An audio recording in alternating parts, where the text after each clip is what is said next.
savoir un peu où t'en es en termes d'avancement? Ici, les rendez-vous avec des restaurateurs s'enchaînent. Cette société de rénovation immobilière a recruté 8 personnes cet été pour répondre à la demande. Aujourd'hui, on en reçoit à peu près entre 5 et 10, alors qu'avant, ça pouvait représenter 1, voire pas du tout, parce que les restaurateurs étaient très occupés et que c'était des projets très compliqués à mettre en place pour eux.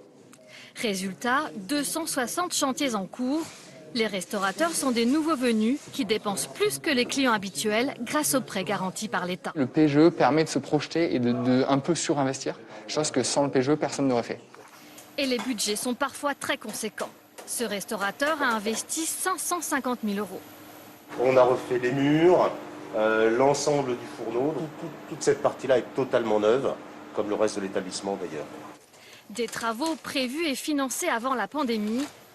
Et voilà, jeune homme. Mais avec la vente à emporter comme unique recette, impossible de régler toutes les factures. Seule solution, un prêt garanti, même si le patron aurait préféré s'en passer.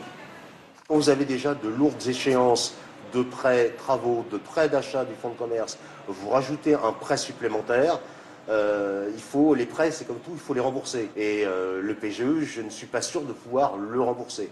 Selon les prévisions de la Banque de France, entre 4 et 6% des PGE pourraient ne jamais être remboursés.